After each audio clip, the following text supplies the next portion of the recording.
He is a legend of the sport, and he just retired after his latest BKFC win, a blitzing knockout over Quentin Henry at BKFC Knuckle Mania, which I maintain is the greatest name for a pay-per-view in history. Welcome back, Chris Leben. Chris, welcome back. Thank you so much for taking the time, man. And let me first open by saying congratulations on an amazing win. Well, thanks, man, and thanks for having me. Appreciate it. Absolutely. So, Chris, there's always pressure in every fight. You know this. You've been around the game. But when you announce ahead of time that this is going to be your last fight, this is going to be your retirement fight, your kind of swan song to the sport, that adds pressure. I mean, that adds expectation. So, obviously, you handled it pretty well. You went out there and knocked the guy out in the first round. But, I mean, how was that feeling going into the fight? Because this wasn't something you announced afterwards. You said this going into it. Yeah, it was a lot of pressure because I always say you're only as good as your last fight, and so that means I wanted to retire on a win. I really wanted to retire on a win. But, when I look back through my career, some of the fights that I was under the most pressure, I actually performed the best. And I think it has to do with the training and the build up to the fight, That added pressure forces me to train harder, stay focused, stay on my diet. There's nothing more motivating than fear. Definitely did not want to get my ass kicked on my last fight. So it kept me motivated, that's for sure. Absolutely. Now, we talked a couple of times during your bare knuckle career, and it seemed like you seemed like you were okay with, being done at that point after your last fight. I didn't know you were going to fight again. And then I talked to Dave Feldman. He said, he talked to you and you guys kind of agreed. You didn't really go out the way you wanted to go out. You wanted to come back for one more. So kind of walk me through that process, because obviously you've been coaching. I know you've been doing refereeing stuff. So you've got other things going on. So what was it specifically that made you want to come back for one more? Yeah, I mean, I'm staying real busy, and the Dakota Cochran fight, there was a lot of things in the build up to that fight that didn't work out well for me, the weight cut and everything else. Nonetheless, man, the fight was a 5-round war, obviously the judges had it going the other way. But for me, I was actually happy that I went out on a bloodbath fight. I fought all 5 rounds, so I was like, okay, that's it, man. I'm done, and then, it was really Nate Shook was in my ear, he's like, man, I know all the stuff before the fight that you were going through, and you should go out on a win, and kind of being. I love Nate being a little bit of a promoter, though, and I was like, yeah, man, yeah, I should go out on a win. It would be way better to retire with a W than with an L, And I started thinking about it. I'm like, well, I'm healthy, with COVID and everything else going on. There's not a lot I can do in the way of reffing and focusing on opening my gym out here. I'm kind of at a landing pattern, more or less, till this vaccination gets out further. So I was like, you know what? Yeah, let's do it, man. You're right. And so I went for it, and when I was all in, once I made that decision in my mind, I was all in. It was the greatest idea ever. I'm pretty sure most people probably think it was my idea. But yeah, it was Nate, man. Nate was in my ear. He talked me into it, and I'm glad he did. I'm glad he did, because now I get, like I said, you're only as good as your last fight, and I get to go out on top, with a knockout win in Chris Leben fashion. He hit me, I hit him, he fell down, I didn't. That's the way a lot of my fights went. So that's great. Absolutely. With that being said, obviously as a coach and getting ready to open your gym, you're staying in shape. You looked in tremendous shape. I mean, obviously you were in tremendous shape coming into the fight, and it was your last one. But man, I mean, you can't write these stories. You know how fights go. You've had some go your way and some don't go your way. That's the sport. But to go out there and do what you did to a guy like Quentin Henry, who is as legit as they come. I mean, again, you couldn't write this as a story, but could you have written a better ending? I don't think so. And I'm sure you probably heard it. Nate was like, look, we'll let you pick your opponent, man. Who do you want to fight? and I was like, Quentin Henry. He was like, really? I was thinking somebody smaller, but okay, we can make that happen, and that's, you got to bet big to win big. That's all there is to it. You want, that super fairy tale ending, man. Quentin Henry, he's undefeated. He's coming down in weight. I'm going up in weight. So it was a big win, and I certainly didn't want to take an easy finish. You know what I mean? I didn't want a guy that I knew I could beat. I wanted a guy that scared me. And when I watch Quentin Henry fight, he scares me. That's what motivates me. That fear keeps me in the gym. It keeps me on point. Absolutely. And to go out there and I don't know, the moment, I know it's like a lot to take in that moment, knowing it's your final fight and those kind of things, but can you describe what that moment was like, getting that last punch, seeing him go down, knowing he wasn't getting back up, getting your hand raised? Like, do you remember the emotion of that moment? Because again, everything's amplified because you said going into it, this is my final fight. And then after it's over, you're going out on a win and a knockout win and a classic Chris Leben performance. Like you couldn't have written any better. It's such a trip. It happens so fast. You decide you're going to fight. You spend the next 2 months, sweating in the gym, hungry. Old lady's mad at you because you got no time for the family. I'm grumpy. I'm sore. I'm tired. And then next thing I know, we're out there for the fight. It's all day, cutting weight, make weight. Then next thing you know, you're sitting around all day waiting to fight. When am I going to fight? When am I going to fight? Finally, I'm on deck. The walkout takes freaking 4 minutes for both of us to get out of the cage, get out there. The fight's over in a minute and I don't know how many seconds. And all of a sudden they're like, all right, talk on this microphone. It's like it all happened so quick. And then the next thing you know, I'm on the plane ride back to San Diego. My career is over. My career is over. I went out on top, highlight finish. And that's when it kind of settles in and you go, wow. Before that, it's just like a white knuckle wild ride. I'm just holding on, trying not to get thrown off. Absolutely. Now, to that point, Chris, one of the only, I guess I won't say a downside, one of the just kind of normal things we deal with in this sport are what almost like a joke online, the MMA retirement. You're only as retired as your next great offer, because that's how this sport works sometimes. Someone's retired and they're like, well, hey, if I add an extra zero on that paycheck, sure you won't fight one more time? And people are like, sure, I'll fight one more time. But you seem pretty resolved. You announced it ahead of time, and obviously you do have a lot of other stuff going on with your gym, with refereeing and the other things you're going on. So can you safely say at this point we have seen Chris Leben fight for the final time? Yeah, I can safely say that. And here's why. Nobody's putting an extra zero on that paycheck, okay? Listen, man, I've been fighting my whole life. You know what I'm saying? Like, I put in the time. I did the work, it's time for me to move on and as a martial artist, move on to the next step, which is, opening my own place, developing my own lineage, taking these fighters from zero training all the way up to UFC, Bellator, BKFC level competitors. I had a great coach in my past, Robert Follis. He was such a mentor to me. He saved my life, and a ton of other professional fighters, I think, would say the same thing. I want to be what he was for me to other people, so that's my goal. That being said, man, I've been fighting my whole life. Look, if you're going to put an extra zero on my paycheck, we're talking about life-changing money, Yeah, obviously, but it's not going to happen unless I'm fighting Jay Paul or something, something crazy like that. That's it. I'm done. I really don't have a desire. I don't have anything to prove. If I did, it would be because somebody wants to pay me $1 zillion.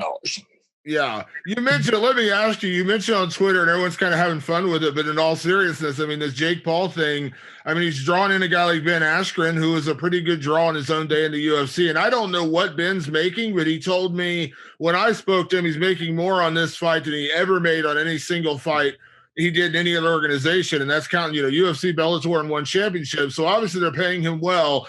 Guaranteed. Kind of a two-part question. One, what do you make of this whole like celebrity boxing thing with this Jake Paul stuff? Because he's drawing a lot of interest. And two, if that was the extra zero to get added to your paycheck, could we see the Crippler versus Jake Paul? Okay, let's answer number 2 first. Absolutely. You want to put an extra zero on my paycheck for me to fight that guy? I just fought Quentin Henry. You know what I'm saying? Like, yeah, absolutely to fight that guy. Now, what do I make of this whole business? Honestly, a lot of people want to act like they're true martial artists and they're pure to the sport. It's a disgrace. But you know what? That's all bullshit. Listen, they're bringing a lot of eyes to combat sports. They're bringing a lot of attention and a lot of focus, and that's good for us, man. Right now, BKFC is the fastest growing sport in the world. Combat sports are now, in everybody's home. These combat sports athletes are household names. 10 years ago, that wasn't the case. Got people getting greedy. Like, don't act like that. Like, let's take it, man. It's, it makes sense. It makes money. It draws attention. It's like Conor fighting Mayweather. Look, that's a great fight.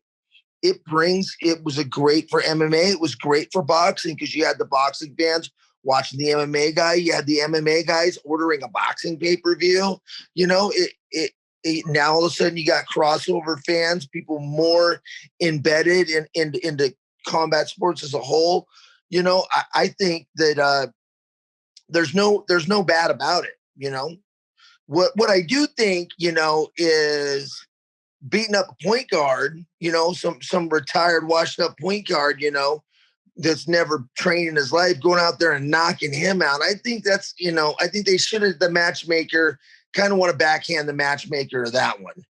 But if we're putting together real fights that make that work to some extent, then yeah, for sure.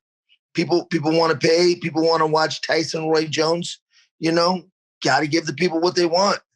Yeah, I enjoyed Tyson Jones. I had fun watching that card. I'm not gonna lie to you. There you go. There you go.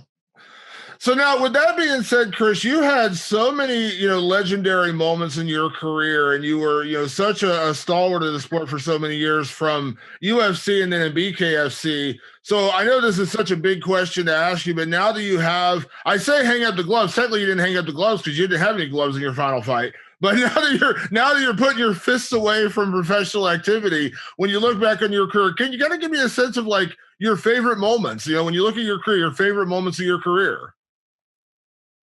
Man, it's a long career, dude. How much time we got in this interview? As much as you want to give me. Every moment, every fight is your biggest fight. For me, I tell a lot of people my favorite fight is a fight most people don't know about, my Otto Olsen fight. All the way back to my amateur days. Undefeated. Fighter, wrestler, from Michigan State. And it was, he kicked the shit out of me, put me in a choke. I fell asleep. Luckily, I raised my hand to tap, but the ref didn't see it when it fell limp, and somehow I ended up waking up and knocking him out. I mean, it was just, we were the complete underdogs in the place. The crowd went absolutely berserk. I just started getting hit with beer cans left and right. They had to sneak us out the back door. They started thrashing the building afterward. They were so upset about it. That was great. That was a great moment. But you know what? I fought Vanderlei Silva too and knocked him out, and that guy was my hero.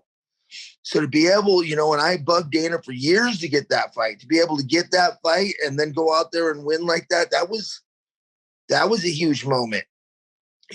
Several, big moments, for me, in my career. And also, several real low ones too, man. Real low ones, like I said before, you got to bet big to win big, so everybody's got to go to work, but at the end of the day, you have your good days and bad days. Well, when you do what I do, your good days are great and your bad days are fucking bad days. You know what I'm saying? Absolutely, absolutely, and it's kind of crazy when you think about all the roller coaster ride that was your career in terms of all the things you did and all the people you fought, all the places you went. Did you ever imagine it would all, you have your final fight doing bare knuckle boxing of all things? Like it's such a when you think about where your career went and came and went, that's got to be kind of like the crazy ending to it all. And I know you found a great promoter in Dave Feldman. I know Dave very well. He's a great guy. He seems like he just has a great relationship with you. Always speaks your praises. And obviously you worked with a lot of people over your career, but I imagine closing out with a guy like that does mean something. It really does. The whole BKFC crew is great. Dave is great. Yeah, I think, obviously he's got fire in a bottle promoting bare knuckle. That's why he's a great promoter. And it's the sweetest thing ever. That's why it's the fastest growing sport ever. That being said, no, I never saw myself fighting bare knuckle, not one bit. As a matter of fact, when they called me the first time, I didn't know, I wasn't sure what they were. I think it was BKFC 2. I had heard a couple people talk about this obscure show called BKFC, and how crazy it was and how cool they thought it was. And I was like, no, man, you're out of your mind. Right? I hung up the phone and I said, you know what? I picked up my iPad right then and I pulled it up on YouTube and I started watching. And I was like, fuck, teeny, tiny ring. Guys can't take you down and try to hold you. There's nowhere for them to run, just slugging it out. Like, this sport is designed for me. And it's incredible. I just started watching fight after fight and I was instantly hooked. I had never really seen any actual bare knuckle fights besides, in front of the bar at 2 a.m. So when I actually watched it and I was like, no, this is as real as it gets. Like, so and that's when I instantly had made the decision. I'm doing this. Yeah. And now the sport, I mean, obviously you saw the reception for Knuckle Mania. It was a huge event. I'm sure you saw afterwards the news, Shaquille O'Neal was such a fan. He wants to make it, wants to invest in the sport in some way, shape, or form. Obviously building on that. And now, obviously your fight. And of course you had Paige VanZant on your card, somebody who 5 years ago, no one would ever said she's going to do bare knuckle. And she goes out there and you guys have this huge pay-per-view. Again, you couldn't have imagined, just like I said, the year that, when Artem Lobov fought Paulie Malignaggi, that was the biggest fight of the year. I mean, that was a massive, massive fight. And this organization is, 3 years, 4 years old, 3 years old? Yeah. Pumping them out and already creating household names. I'm telling you, the media attention and the notoriety that I got off this last fight was bigger than any sort of attention I got right after a fight in the UFC. Just walking around my little town, going to the store and stuff, everybody's stopping me. Hey, congratulations in your fight, man. People saw that, man. The lady at Target saw it. The lady I ran to at 7-Eleven today, watched my fight. It's big. It is big. I don't know what the ratings were, but I'm going to tell you from my standpoint, they must have been good. Yeah. A lot of people must have saw that fight. And I know you said you want to continue working with them in some kind of role, whether it's like an ambassador to the sport, because obviously you become a fan. I'm sure there's going to be something working with you because, like I said, when you see these next crowd of people, like I said, Paige VanZant is already a superstar. Yes, she came up short in her first fight, but I talked to her or we saw her after the fight. She's already fired up, wants to fight again. That was a huge fight. Obviously, we had another great title fight on your card. That was a great fight as well with Dat Nguyen becoming champion. So, I mean, this thing's only going to grow bigger. It's only going to get bigger and bigger. Paige is already huge. She chose to come over here for a reason. Saying that, one of the things that I really like about BKFC is, it's not like, she came up short. First off, I think if that fight would have went another round, she probably would have had it. She went out there and fought a freaking battle, man. That fight was insane, and that's what people want to see. People want to, so you see these people want to see these people go to war, and in bare knuckle, there ain't no room to run. There ain't no room to hold them down. You're in a fight, you're in a fight for sure. So I think that, I thought that they should have had 2 winners for that fight, to be honest with you. Yeah, it was amazing. Now, Chris, you mentioned, of course, you're going to be, we got this COVID stuff going on. You're working on opening your gym in San Diego. I put out a tweet yesterday, and I'm just curious to get your thoughts on this because I threw this out there. They're talking about relaunching The Ultimate Fighter this summer on ESPN. And I said, you know what would be a great idea? Bring back guys who were on the first season to coach. And I said, what, Chris Leben, you're a coach now. Obviously, you got other guys who are coaches. Well, would that ever be something that would interest you? Would you ever come back to coach The Ultimate Fighter? I mean, I wouldn't take it off the platter. No, you know what I mean? What I'd like to see is bare knuckle do something along the lines of The Ultimate Fighter. Let's get a bunch of guys. Let's get a bunch of guys in the house, that are competing to fight bare knuckle. That would be a cool show.